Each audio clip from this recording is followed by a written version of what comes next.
Rethink with Umar Javed की election series में welcome, खुशामदीद। आप में से ऐसे व्यूअर्स जिन्होंने अभी तक rethink with Umar Javed subscribe नहीं किया, उनसे हमारी रिक्वेस्ट है kindly rethink with Umar Javed subscribe करें। आज हम एक और बड़ी इंटरेस्टिंग सीट का जायजा लेंगे, इंटरेस्टिंग सीट पर बात करेंगे।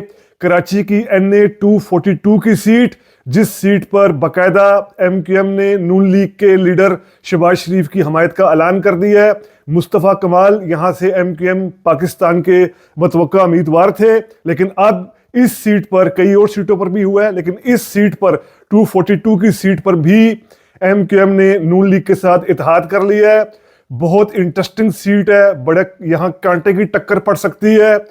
बुनियादी तौर पर यह किमाड़ी का इलाका है, बल्दिया टाउन जो है कराची का वो इलाका है, और रवायती तौर पर 80s 90s में ये उर्दू स्पीकिंग डोमिनेटेड इलाका रहा। यही वजह है यहाँ पर MQM जीतती रही।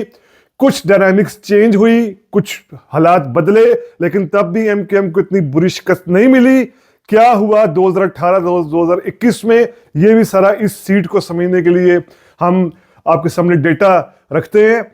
जैसे इस सीट को अगर देखा जाए, जिस तरह मैंने कहा कि 90s में ये सीट MQM की रही, 2002 में जो इलेक्शन हुए मुशर्रफ के दौर में, तो इस सीट पर MMA ने कामयाबी हासिल की। MMA की जो ऑल ओवर एक लहर चल रही थी KPK में, उसका असर कराची में भी काफ़ी हद तक आया, क्योंकि यहाँ कराची की डायनामिक्स जो समझते हैं उनको मालूम है कि कराची MQM से पहले, 80s से पहले जमात इस्लामी का या राइट विंग पार्टीज का बड़ा मजबूत गढ़ होता था। 2002 में MMA की ये लहर कराची के जिन इलाकों में आई, उनमें ये हल्का भी शामिल था। तब इस हल्के को 2002 में NA 241 कहा जाता था, और यहाँ से MMA के लई खान कामयाब हुए थे 26,812 वोट लेकर, और MQM की फिरोजा दूसरे नंबर पर जो उम्मीदवार थी, उन्होंने 26,333 वोट लिए थे।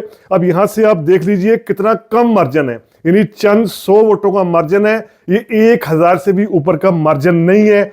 MMA ने सीट इतने कम मार्जिन से जीती थी।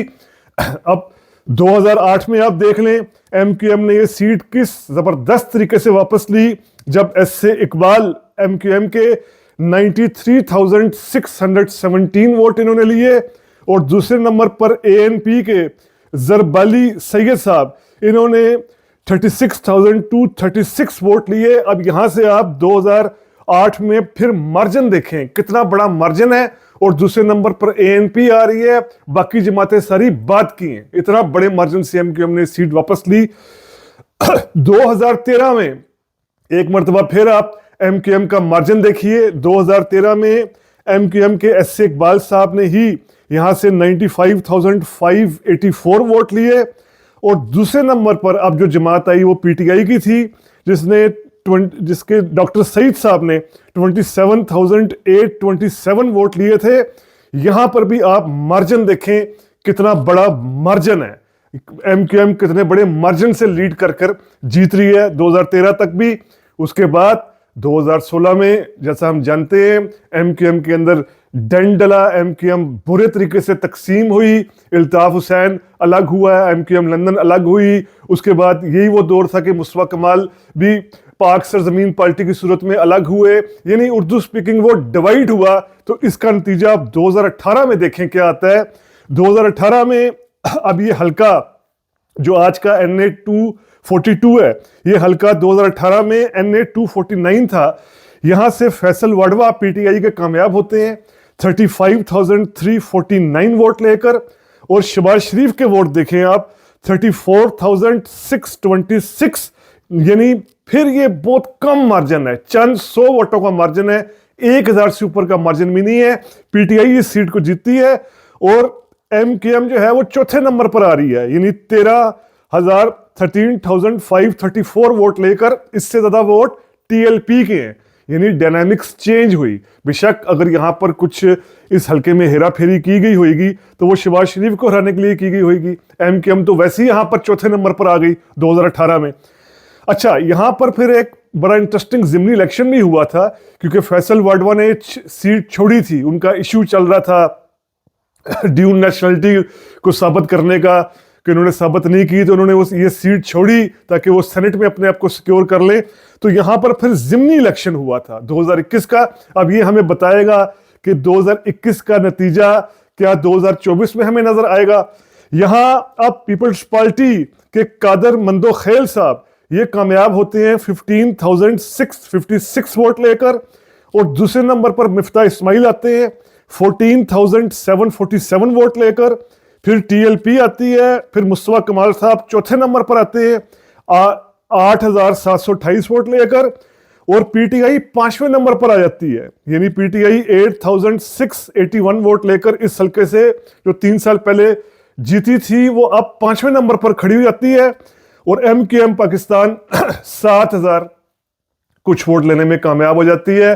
अब इस सीट पे होना क्या है, इस सीट में 3 उम्मीदवार होंगे, 2 तो फाइनल हो चुके हैं तकरीबन।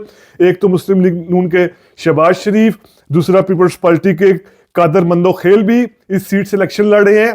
पीटीआई की तरफ से देखना है कि वो अमजद इकबाल आफरीदी को ही सीट के लिए फाइनल करेगी। उम्मीद है कि पीटीआई की तरफ से यही नाम अमजद इकबाल आफरीदी का ही फाइनल होगा। अनऑफिशियली कहा भी जा रहा है कि अमजद इकबाल आफरीदी का नाम फाइनल हो गया है। अब इस सीट पर क्या मतवक्का हो सकता है? अगर हम 2021 का ये नतीजा देखें, रिजल्ट अपने सामने देखें, तो पीपल्स पार्टी, एक तो ये ज़िमनी इलेक्शन था, टर्नआउट वैसे ही कम था, टर्नआउट कम होता है, लेकिन पीपल्स पार्टी ले रही है 15,656 वोट। मुस्लिम लीग नून के मिफ्ता इस्माइल, जो अब मुस्लिम लीग नून में उस तरह नहीं है, वो 14,747।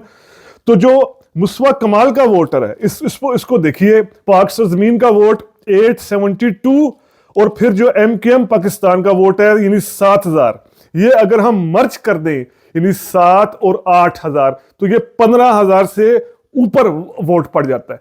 अगर तो यहां पर ये उर्दू स्पीकिंग वोट जो डिवाइड था 2021 में 15,000 से ऊपर जाता है, और मुस्लिम लीग नून भी, अब शहबाज शरीफ खुद यहां होंगे, एटलीस्ट ये हम दावे से कह सकते हैं कि मिफ्ता इस्माइल से वो ज्यादा वोट लेंगे, 14,747 से ज्यादा ही वोट लेंगे। तो अगर ये उर्दू स्पीकिंग वोट मिलता है, कंबाइन होता है 15,000 प्लस का, और नून लीग का वोट जो है वो भी होता है प्लस, तो फिर ये अंदाजा करना इतना मुश्किल नहीं है कि ये सीट शहबाज शरीफ शायद जीत जाए। लेकिन इसमें सबसे बड़ी रुकावट जो कही जा रही है वो ये कि एमकेएम ने बेशक ऐलान भी कर दिया है, एमकेएम पाकिस्तान ने, कि इस सीट पर शहबाज शरीफ की हमायत की जाएगी, लेकिन क्या एमक्यूएम जैसी जमात का वोटर वो किसी मुस्लिम लीगी के लिए वोट देगा? एमक्यूएम का जो के साथ क्लब वोटर है, जो एमकेएम के साथ मुकम्मल तौर पर जुड़ा हुआ वोटर है, जो एमकेएम के साथ पार्टी एफिलिएशन रखता है, क्या वो 8 फरवरी को किसी मुस्लिम लीगी के लिए, शहबाज शरीफ के लिए वोट करेगा? क्योंकि एमकेएम के जो वोटर हैं उनकी डायनामिक्स यही है कि वो मुस्लिम लीग नून या किसी राइट विंग पार्टी के साथ उस तरह अपने आप को क्लब नहीं करते, उस तरह अपने आप को मिक्स नहीं करता। तो देखना ये होगा, अगर तो एमकेएम ने शहबाज शरीफ के लिए इस हल्के से अपने वोटर्स को बाहर निकाल लिया तो हम कह सकते हैं कि ये सीट शहबाज शरीफ जीत जाएंगे।